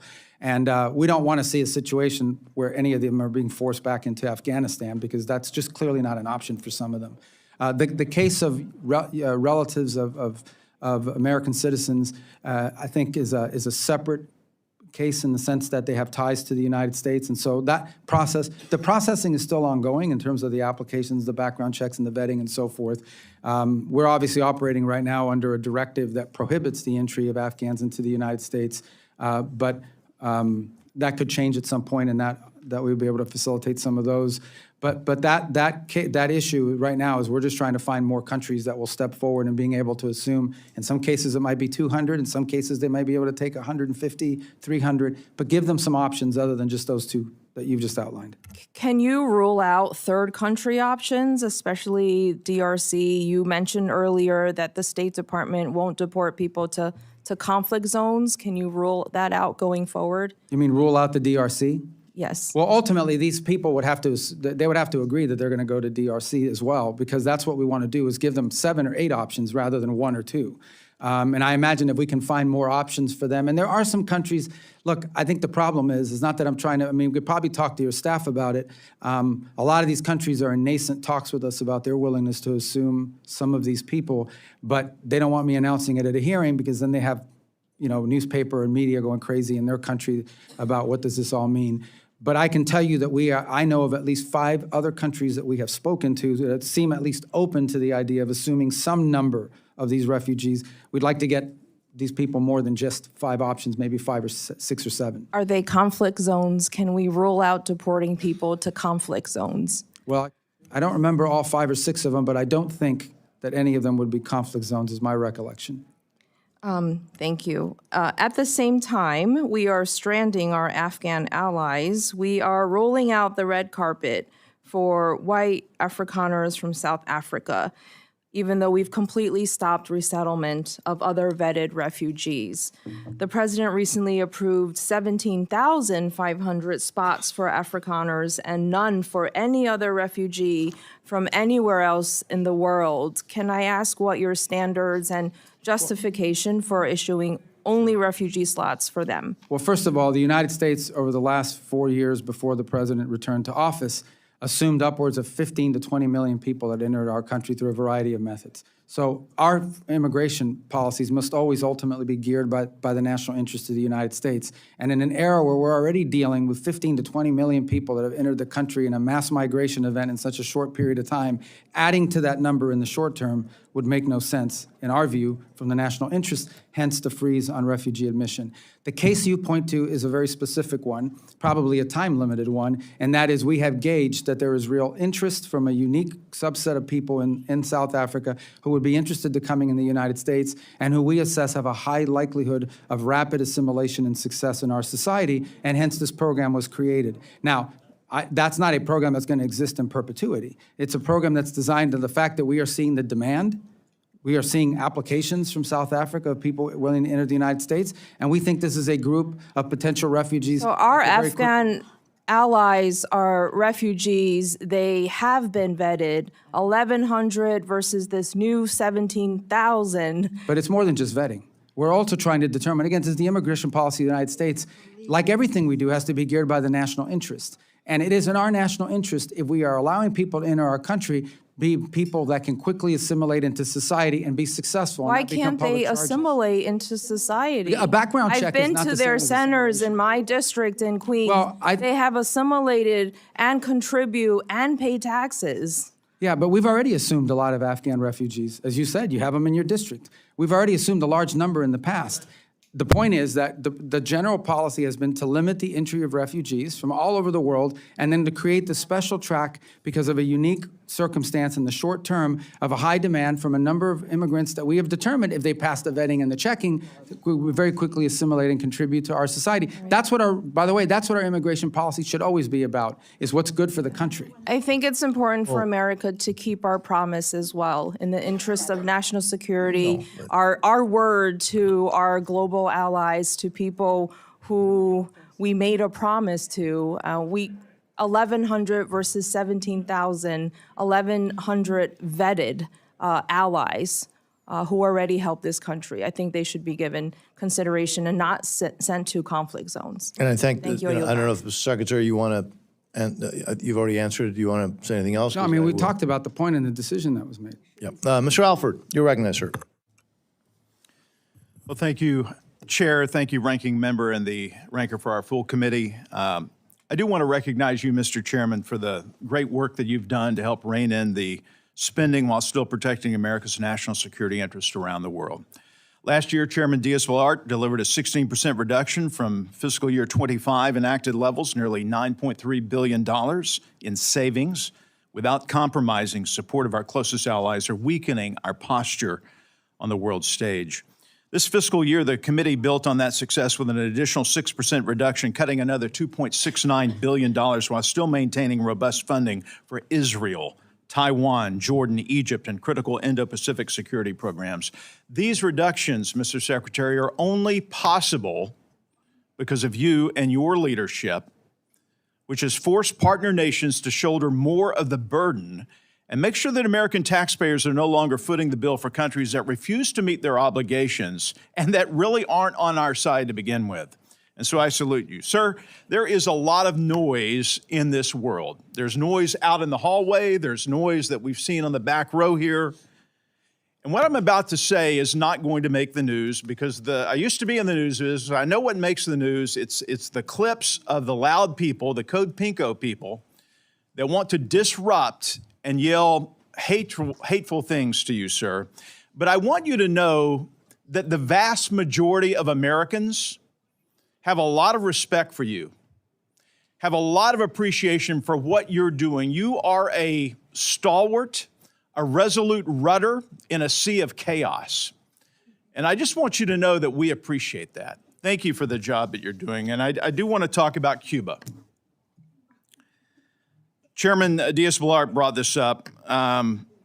Is Cuba a threat? And how big of a threat is Cuba to the United States of America? Well, I think the fundamental threat is that they are a, first of all, thanks for your nice comments. I wish they should give you more time too. I would say that Cuba is two things about Cuba. Number one is it's a failed state. I mean, it really is. I mean, the model that they have economic will never work. And it will never work because the country's no longer even controlled by the government there. I mean, the people are under the control of the government, but the country's under the control of a private, I say private, a military-controlled conglomerate that controls about 70% of the GDP of the country, sitting on $18 billion in assets.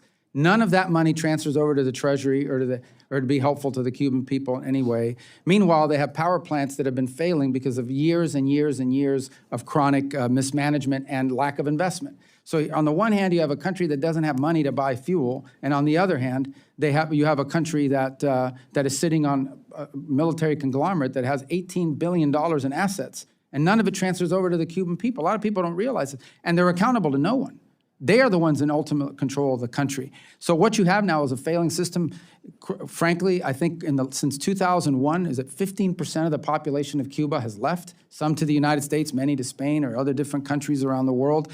They've lost a lot of human capital as well. So it's on the verge of being a failed state because of their mismanagement and incompetence. And the last straw was they lost free oil. Maduro used to give them free oil. That's really the biggest change since January, is they no longer are getting free oil. And we're not in a world where people are in the business of just giving away oil for free all the time. So they're really struggling with that as well. Now, the second thing I would argue is they are also a base of operation. The Chinese, the Russians operate intelligence collection facilities targeted at the southeastern United States from the island of Cuba. That's well documented. Open source has reported on that repeatedly. They are a country that has long links to all of these many of these transnational ideologically motivated groups in the Western Hemisphere. If you travel extensively in the Western Hemisphere, you will find that behind every disruptive element in their society designed to, for example, overthrow or pressure a pro-American government, there is a Cuban element involved, in fact, many of these countries have expelled either the ambassador and or multiple personnel from the Cuban embassies because of their intelligence and counter and subversive activities inside of their country. And then they have a long history of supporting actual violent groups throughout the region. So all of these things pose a threat to the United States because a failed state that's friendly to our adversaries, 90 miles from our shores, that's a threat. So what are we going to do about it? Well, the first thing we're trying to do about it is find a better way forward for the people of Cuba. By the way, we've made offers to them in this regard. We have offered to distribute $100 million of humanitarian aid through the Catholic Church and other non-governmental organizations. First, they denied we made the offer, so then we went public with it. Then they said they would accept it, but since then have not been willing to follow up on how that distribution would work. We're fine with it as long as it goes to the Cuban people. Because if you distribute it through them, here's what happens. The products wind up on the shelves of the dollar stores controlled by the conglomerate that I just outlined. We know that for a fact. You see the same products, but we've delivered humanitarian aid in Cuba through this mechanism, $3 million after the hurricane that went directly to the Cuban people. In many cases, we wish we had 6 million destined, but only 3 million has been distributed, unfortunately, because they've impeded some of it. And all of it marked with a gift from the people of the United States, so they know where it's coming from. We're offering to do that. We've made offers on a bunch of other things as well. So far, but ultimately, I remind everybody that U.S. policy towards Cuba is governed by law. It's statutory.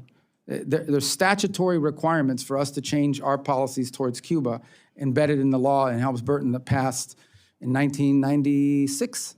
So that governs, that's the official policy of the United States. It's embedded in statute. So we have to stick within those parameters as well. Thank you. I've gone over. I yield back. Thank you, sir. Mr. Siscomani, you're recognized, sir. Thank you, Chairman. Thank you, Secretary Rubio, for being here with us. Thank you for taking time and answering all the questions. I want to take a moment and start with recognizing the Western Passport Center in my district. They're doing an incredible job. I consistently call, my office does, for passport issues there, and the volume that they handle is incredible, and their customer service is as high as it could be. I visited it in 2024, and just to thank them, and I want to just highlight them for you, just because they're doing such a great job. So I want to start out with that lighter note, I think. Let's go into a heavier topic here. I want to give you also and the president tremendous credit for your work to combat dangerous drug cartels and other transnational criminal networks. Combating international crime is essential to making America safer, stronger, and more prosperous. I want to ask you about another damaging form of international crime, which is human trafficking. This issue hits close to home for my constituents in Arizona. The Department of Justice has identified Phoenix as one of the top human trafficking jurisdictions in the country. And as one of 4 states bordering Mexico, Arizona is a major transit point for traffickers. The National Human Trafficking Hotline has identified over 2,300 cases in Arizona alone, with more than 5,000 victims identified in those cases.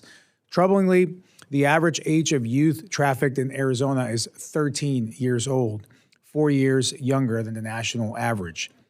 There's a strong bipartisan support for the State Department programs to combat trafficking in persons internationally. So given all this, what are the department's regional and or country-specific priorities for programs to combat trafficking in persons? And how are you ensuring that these programs are successfully implemented in support of the national security interests of the U.S.? Thank you. And obviously, when we talk about human trafficking, you're talking about the international element to it. From our perspective, there's obviously a domestic issue as well, but that's separate from our involvement. A couple points. These migratory routes that existed with mass migration events are the same routes that are used by human trafficking. So clearly, when we had a border crisis, we had people pouring over the border. We had organizations that were involved in trafficking of drugs, contraband, and also people. We know that, and that was a big component to all of this. I believe last year, the number, maybe I'm off by $1 million or $2 million, but it's about $100 million we spent a year ago on human trafficking programs, and it depends on the country. Every country is different. In some cases, some countries are transit zones. They're not sources of human trafficking, but they are a transit zone where human traffickers bring people through. And so oftentimes the assistance is assistance to local authorities and helping to partner with us, identify, or if they're already advanced enough in that field, simply sharing intelligence and information as we gather it and pick it up. In other cases, the assistance, depending on the country, is helping prevent human trafficking. In essence, working and partnering with the host government for programs that help identify potential victims of human trafficking and prevent them from being trafficked before it happens. That's the second. And so it really is country specific, and one of the reasons why it's so critical that these programs not be put in a box and say, here's human trafficking globally. It's a great example of how this program needs to, these expenditures and our focus on this needs to be specific to the location. Because what the human trafficking issue looks like in one country might be different than another country. One country may just be the airport that they're flying people through, and we know it. Another country may be the source of children that are being literally purchased or bought up or grabbed off the streets and being trafficked for labor purposes or worse. And so that's why in every one of our embassies, we have people that are in charge or also supposed to be helping us to implement that program through the regional bureaus so that it becomes specific enough to the individual country and whatever role they play in the human trafficking, whether it's transit zone or source. Thank you. I know we have a second round, but I'll ask one more. I know the administration is actively engaged in discussions with Israel about the future of the U.S.-Israel relationship, including opportunities to further expand and deepen our strategic partnership. With the current Memorandum of Understanding on Security Assistance set to expire in 2 years, this feels like a real moment to think boldly about how our cooperation can evolve to meet the shared interests and security needs for both of our nations. With that in mind, what's your current state of talks with Israel on the new MOU and the broader future of the relationship? And who in the department is leading those conversations? Well, the conversations have been both with the Department of State and the Department of War. And actually, and I think he has said this publicly now, what Prime Minister Netanyahu and the Israelis have told us is they would like to set up a scenario where they wean off U.S. assistance the way they did with foreign aid about a decade and a half ago. So in essence, they'd like to go from the number they're getting now to slowly less every year until the number hits zero. So those are the conversations we're having with them. It's at a pretty high level at this stage, although I know we're engaging their ambassador, has been dealing with the counselor and chief of staff in our office on this proposal. They've made that proposal to us on a number of occasions over the last year. I think the Prime Minister spoke publicly about it about a few weeks ago, so it's no longer a surprise. But I think one of the things Israel's talking about is basically winding up over the next 10 years in a place where they are getting no. I mean, they may be buying things from the U.S., but they are not getting any sort of assistance through the MOU. Obviously, we'll talk it through with them and see where we wind up. That's not finalized. Thank you. Chairman, I yield back. Thank you, Mr. Siscomani. So again, thank you, Mr. Secretary. We do have time for a second round, but I am going to hold people to 5 minutes on the second round. We've been pretty flexible, and but we're gonna now limit it to five minutes, and I will start that 5 minutes and try to hold myself, Mr. Secretary, to 5 minutes as an example to the rest. I mentioned in my opening remarks, and you've heard it before, that I just returned from a trip to South America.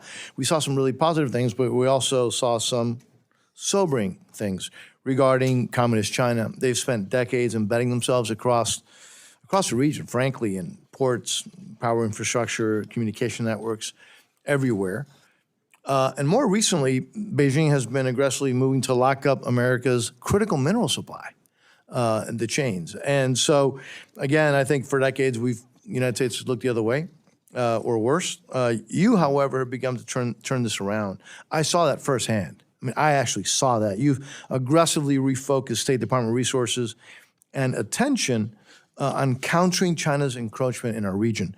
In Argentina, your team signed a critical minerals framework with President Milei's government in February.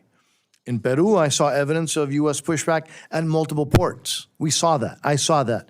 But this subcommittee wants to support these efforts, which brings me to Paraguay, because, frankly, it's the counterexample that the whole region needs to be looking at. It needs to be emulating.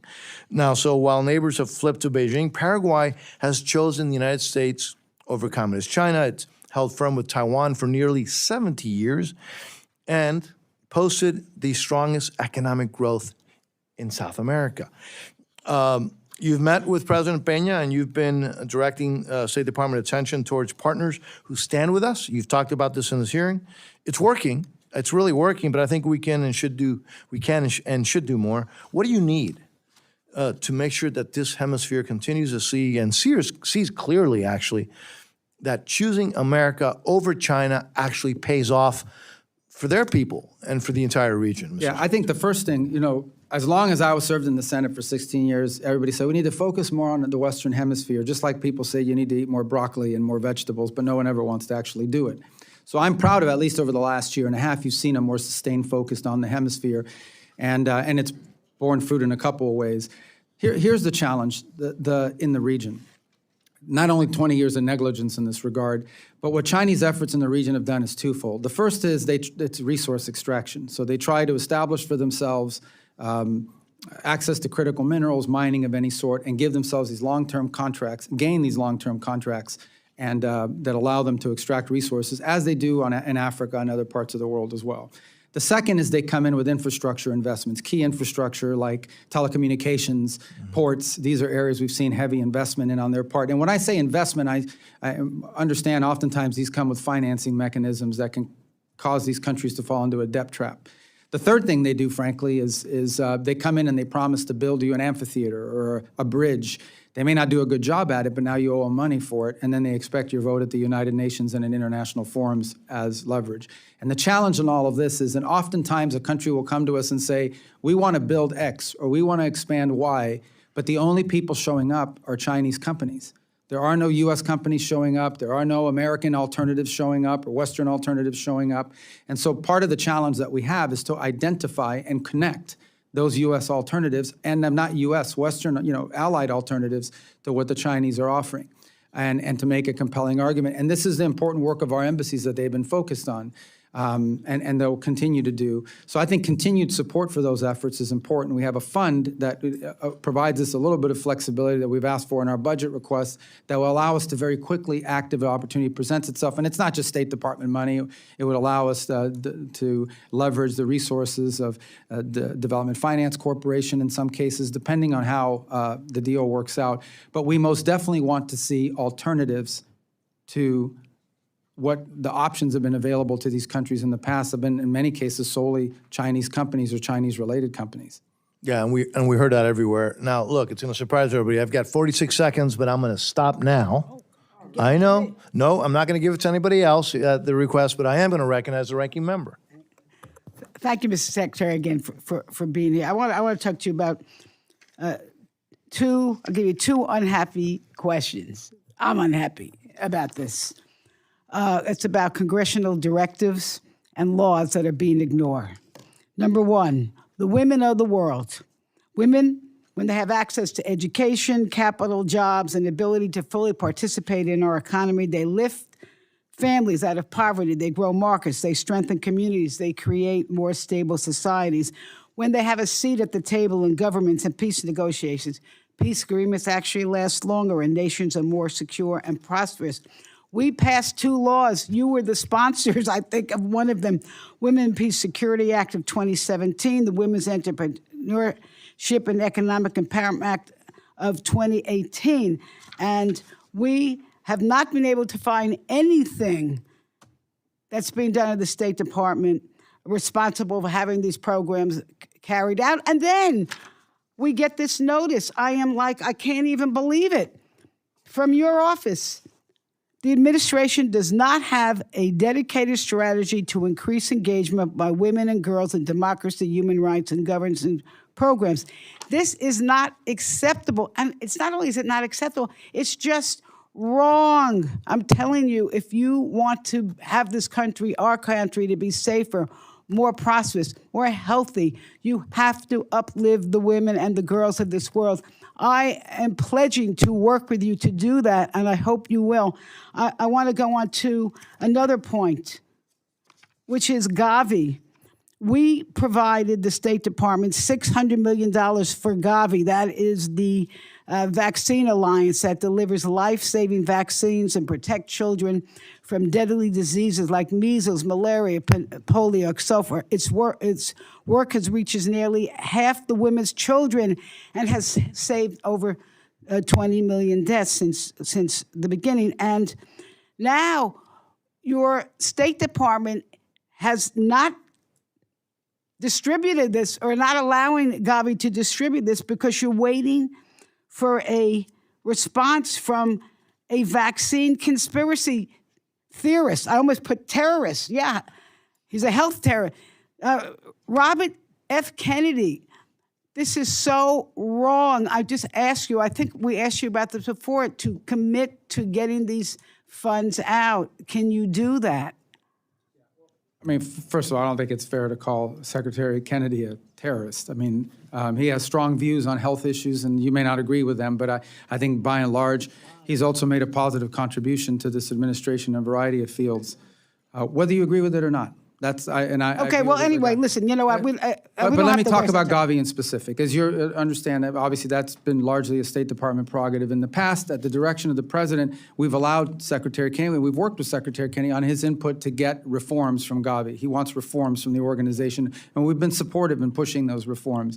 And what I told the committee in the Senate a moment ago is we've now reached the stage, not anything negative towards Secretary Kennedy, where we've now reached the stage where the State Department will become more engaged in making sure we can reach an outcome, because we have to get to an outcome here. Okay, but just to reserve my time, I heard what you said. But we do want the reforms that he supports. All right, well, I don't know what reforms. I can't even imagine this man knows what he's talking about. But the fact is we need to get these vaccines out. And then I just want to, I do want to just say this, that we're still waiting for reports to Congress on the Women, Peace, and Security Act. I hope you can get that to us. You told us that the regional bureaus have dedicated staff on women. Tell us who to call, because we haven't been able to make any headway on that. And I just want to end with this. 2 things I wanted to say. First of all, this ICE is an abomination. And what they're doing, and the immigration policy in this country is an embarrassment. It is inhumane. But it is crazy that you want to let people in from South Africa because they can assimilate while you're throwing out hundreds of thousands of people who have already assimilated and that are important parts of our economy and family life. Secondly, I just want to end with this. I hope that this administration will have the patience in reaching a diplomatic agreement to keep Iran from obtaining a nuclear weapon. But a trade-off should not be giving them the ability to fund proxy terrorists. And with that, I thank you again for being here, and I yield back. Thank you, and you did. Mr. Edwards. Thank you again, Secretary Rubio. We appreciate that you've had an intense day up here on Capitol Hill, and that More intense here than the Senate, I'll tell you that. and that you've been here to share your thoughts, your philosophies, and you've been so transparent with this subcommittee, even where there are obviously some places that we don't agree. But I again can't tell you how much I appreciate the focus of the administration abroad. With that, I've just got one question, fairly short. The U.S. Foundation for Natural Security and Counterterrorism was passed into law as the U.S. Foundation for International Conservation at the end of 2024. And as you know, this foundation was created with the understanding that mismanaged, impoverished, and protected areas across the globe can become safe havens for transnational organized crime, drug cartels, and terrorist networks, all core principles that would fit under the America First agenda. However, funds for the foundation, now under the purview of the State Department, have not been launched, and the funding is frozen. And because the foundation's 2-to-1 private-public match, there's about $600 million that could be stabilizing East Africa and the Sahel region, cracking down on illegal Chinese fishing, stopping cartel-driven deforestation in the Amazon with protected area enforcement.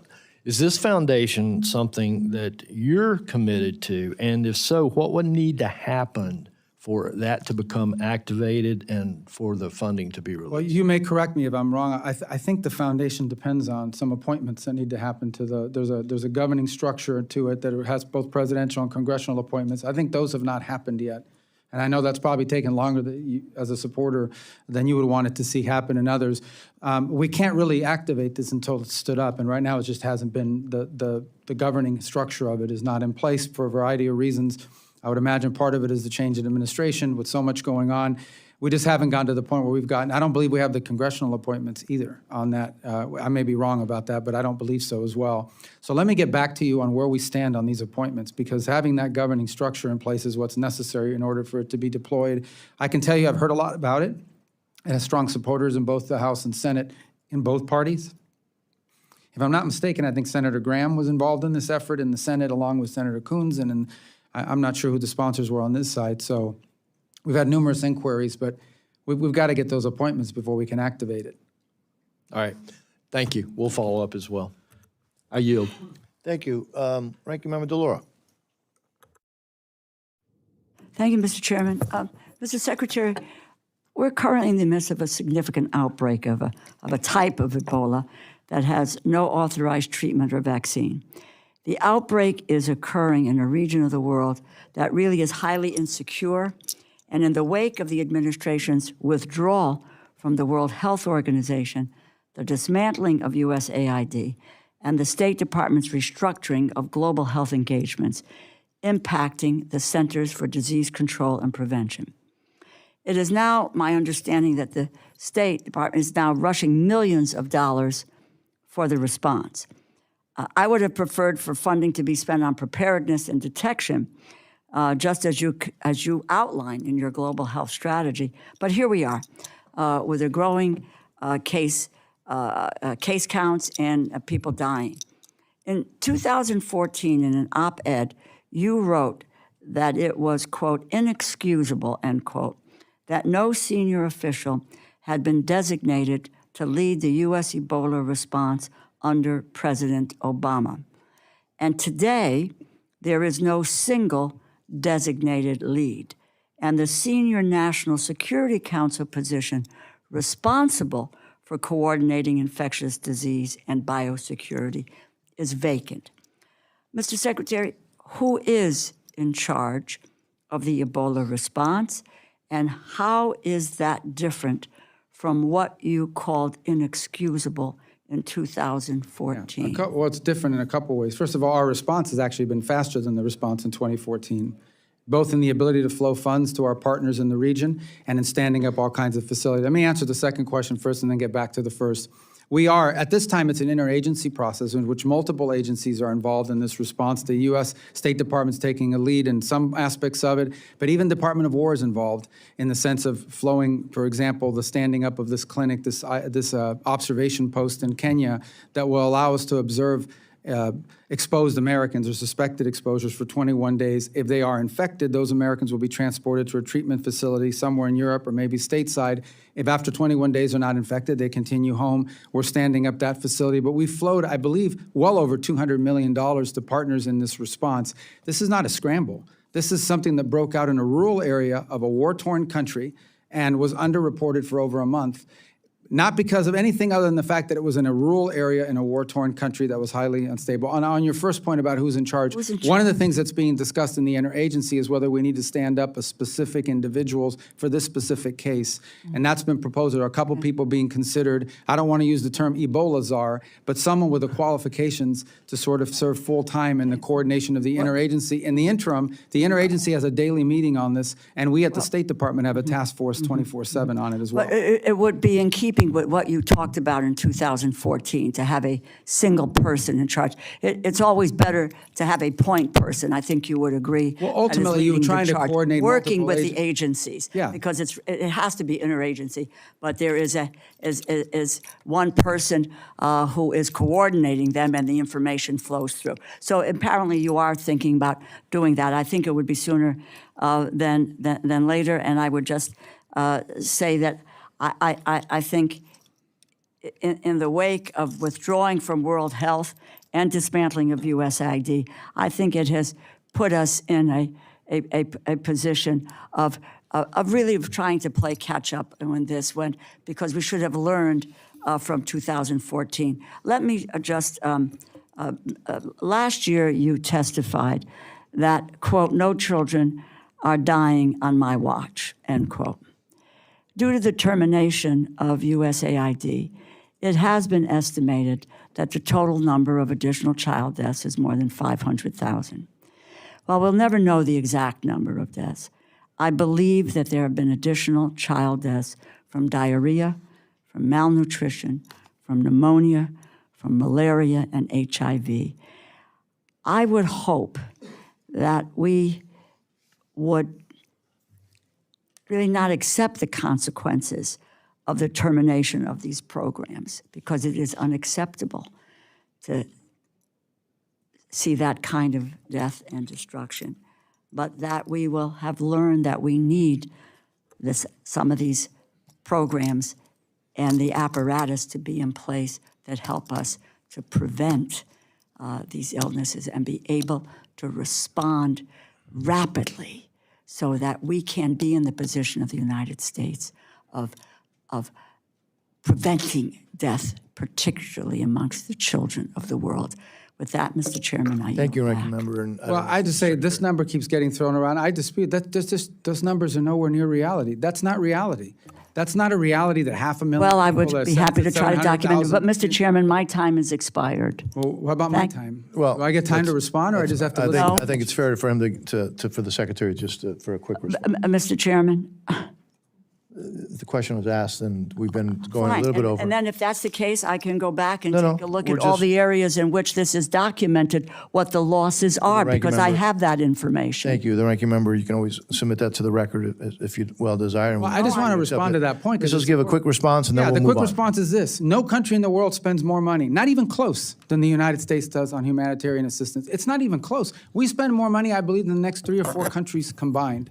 So I would argue if there are such tragic cases happening, and I'm sure there are around the world, it's not because we're not spending enough money, it's because the rest of the world is not spending enough money. Mr. Chairman, 126,000 children died from diarrhea, If I can ask the Ranking Member- 155,000 from malnutrition. I'm going to ask for Ranking Member to suspend, please. Well, We've- but we gave the gentleman a time Well, it was- to you- challenge If I can ask- documented information. But how is If I- diarrhea? Wait, hold on, responsibility of the United order. States? Because the programs that deal The with ranking that member- have been dismantled. The We ranking spend more member- money than I anybody hear else. you, Mr. Chairman, Thank and you. I want to be Thank you. responsive. I Thank you. yielded. I ended at my 5 minutes. We will continue. I ended with my 5 You got your questions. The Secretary, I think, answered it. Now we will go to Mr. Molinar. Thank you, Mr. Chairman. Mr. Secretary, you can add on to whatever you'd like to say further, but I also want to ask if you can, we've learned a lot over the past few years about critical minerals, about reliable supply chains. You've been doing a lot in this area with Pax Silica, Quad Critical Minerals Initials Framework. After you maybe respond, I would love to learn a little bit more about that. Well, I mean, I made my point. My point is we spend more money than anybody else on foreign aid, by far, not even close. And we're going to spend it smarter than we ever have before as well. I mean, part of these health compacts, 32 countries around the world have signed compacts with us that will allow us not just to deal with the acute cases that are occurring, but actually strengthen the health programs of these countries so that they become self-sustaining over time. Some will get there in 5 years, some may take 10. But all these countries love these MOUs because we're building their domestic capabilities to address these challenges.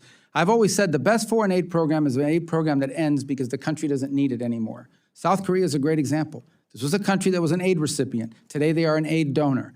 We'd love to see that replicated, and these countries that are signing the MOUs love it because they've gone from an era of dependency to an era of self-sustainment that we're helping and partnering with them directly with their healthcare systems. We're not just standing up NGOs that come in from abroad and go into the country and tell them this is what you need to be doing. We are empowering the national health agencies of our partner nations so they can deal with this. Now, on the issue of critical minerals, look, it's an issue of global consensus now. Forget about which country it is. It is not healthy for the global economy, and frankly, it is dangerous for national security and the security of the world to depend on any single country for 90% of anything that's critical to your industrial base, your defense base, your technology base. And so I think there is, we hosted Pax Silica, which you mentioned, is a great conglomerate of countries that have signed and cooperating on protecting particularly the supply chains related to artificial intelligence and development in that field, as well as hopefully standards that go associated with it. In the field of critical minerals, we had a ministerial, I don't remember, but March or April this year, earlier this year, we had 36 or more countries attend the critical minerals ministerial. And every country you go into today, and at every embassy around the world, critical minerals are a key component of our diplomacy. Not just the access to the raw materials, but the ability to process those materials into a usable product that are critical. And obviously, we are doing that overlaid with a mapping of our vulnerabilities. And I don't say our vulnerabilities. These are the vulnerabilities of Japan, the vulnerabilities of South Korea, the vulnerabilities of the majority of Europe, and frankly, of the world. We simply have a hyper-concentration of whether it's critical minerals or you could add pharmaceuticals to that, concentrated in the hands of one country. And it leaves us dangerously dependent and cannot continue. And dangerously dependent because you can be cut off in a crisis, you can be cut off in a contingency in which they use it against you for leverage. So it's an all-hands-on-deck approach, and I would say almost anywhere you travel in the world, you will find, if you interact with our embassy, that critical minerals and critical mineral agreements and critical mineral cooperation has become central and core focus of our economic diplomacy around the world. Wanted to just follow up on a little bit of a separate issue, but it's something that I know you think about. When you think about Haiti and all they've been through, what more can the administration do? What more can Congress do? What ways does the international community need to step up? Well, on Haiti, we have this gang suppression force which replaced the MSS that was standing there. It'll come at a fraction of the cost to the U.S., about 100-something million versus 800 or 900 million, because other countries have stepped up and donated to it. The force is actually over-recruited. The number of commitments we have for the force is larger than the number of slots we needed available. And the core of it is this: these gangs won't just sit back. These groups won't just sit back and watch gangs operate. This international security force that will be there will be on the ground to take and hold territory from the gangs so that the government can gain in strength, hopefully be able to have an election, but also take back their economic vibrancy. This is an effort that was endorsed at the United Nations. It took a lot of work at the United Nations to get it approved, so that's what's opened the door for all these countries to join it. It's going to be a challenge. Haiti's a very big challenge, but this is the best plan we've had in a long time to address it. It has the support of the international community, not just rhetorical support, but monetary support and troop contributions and police contributions. And we hope it's successful. It has to be successful because there is no plan B at this point. Thank you, Mr. Chairman. I yield back. Thank you very much. Ms. Mang, you're recognized. Thank you, Mr. Chairman. Mr. Secretary, this administration has claimed to prioritize curbing waste, fraud, and abuse, But in this department, you've overseen the destruction of over $8 million worth of birth control bought by U.S. taxpayers, even though many organizations have already offered to buy and to distribute them. These are the same birth control methods used by millions of women and girls here in the U.S. If distributed, they could have prevented an estimated 110,000 unsafe abortions and the death of over 700 moms. Your department is attacking them. Earlier this year, 66 of my colleagues and I sent you a letter in January asking about the status of these supplies, but we never got an answer. Secretary Rubio, what is the status of these birth control supplies? We're operating under executive directive not to participate in these programs internationally. The United States is not going to fund this internationally. It's as simple as that. I mean, that's what's happening. But these products already exist. How much have taxpayers spent to keep them in warehouses instead of distributing them? Well, I don't know what it costs to store them in the warehouses per se. I think some of them, as you pointed out, have been disposed of. We're not going to use them. The government of the United States is not going to be involved in distributing contraceptive and all these other things around the world. And that's a directive we're operating under from the executive order, and that's not where we're going to prioritize our funding. Okay, these supplies are not damaged, expired, or destroyed. Do you have any issues with them being distributed? We're going to follow the directives that are in place. I have an issue in us being involved in that. That is not what foreign aid in the United States is supposed to be paying for. To be honest, it's not. Foreign aid of the United States should be to advance the national interest of our country, and that's what we're going to focus our resources on. And I know there'll be disagreement. People are, making noises in the background here, but here's the bottom line.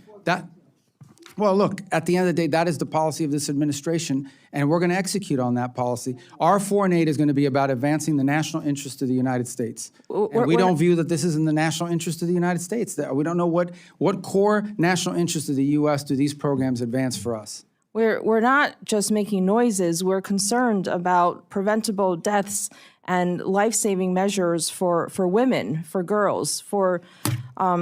I understand, but this at an again, the United States, there are a lot of worthy causes and worthy endeavors around the world. The United States government is not a charitable But not women and organization. girls around the world. No, of course women and girls. And every one of our programs, every one of our programs that have to do with foreign aid, be it our work with the Global Fund, be it our work with PEPFAR, be it our work with these MOUs that we have in place on fund, every single one of these involves, I would say in some cases, more women, girls, and children than they do adult males because of the nature of the aid that we're providing. But you're asking about a very specific type of aid. If I could ask, in March, the New York Times reported that Ken Jackson, a senior State Department health official at the time, wrote a memo to OMB Director Vogt on these supplies, including the option to distribute them.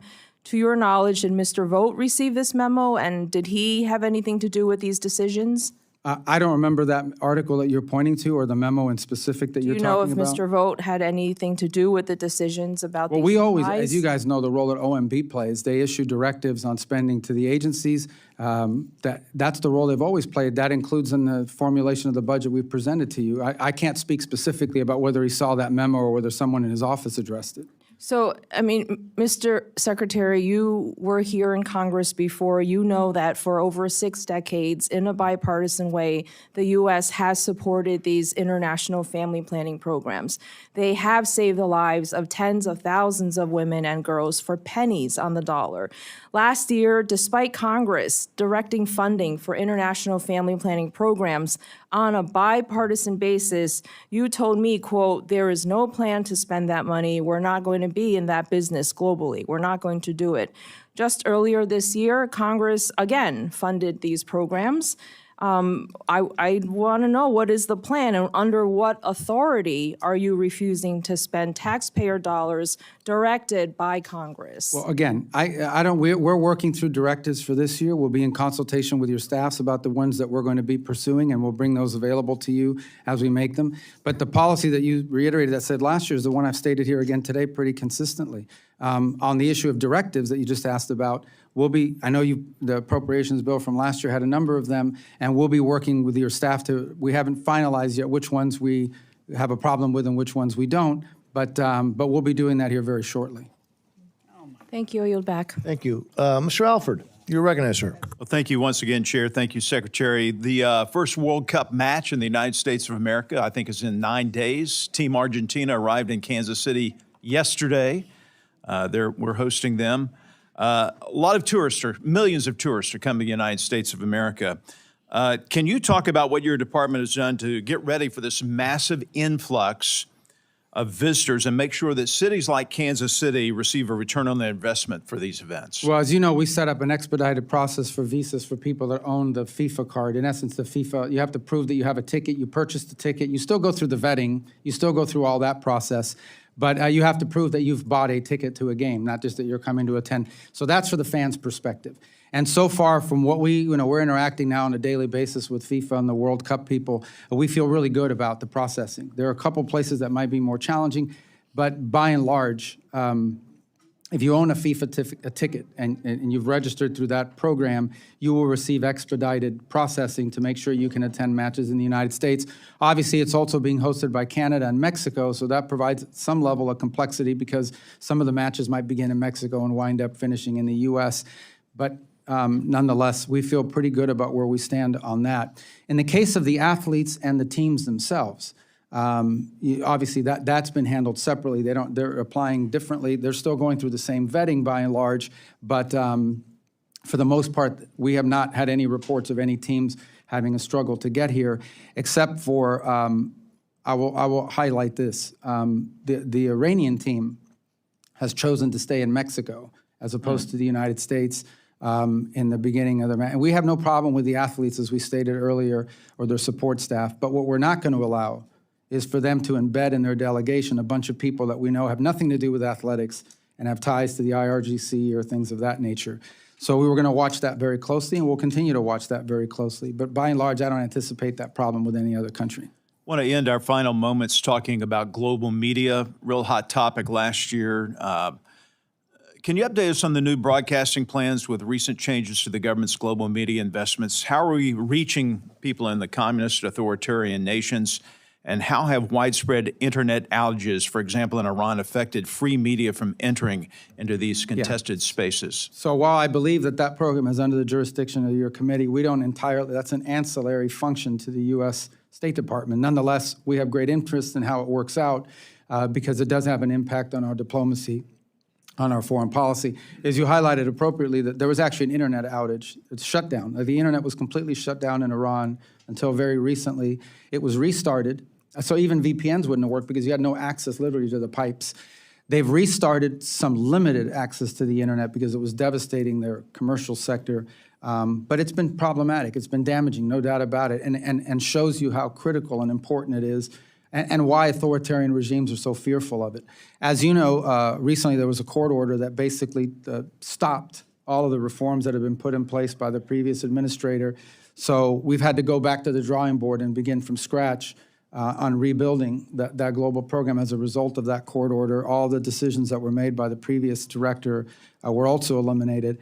Again, we don't control it, but we are involved in giving input and guidance because it does have a direct impact on our ability to conduct diplomacy and on conditions within these countries. Got a minute 30 left. I want to ask one last question. I'm going to pivot back to Gaza just a bit because there's been some allegations made that maybe we aren't living up to our commitment to this 20-point plan.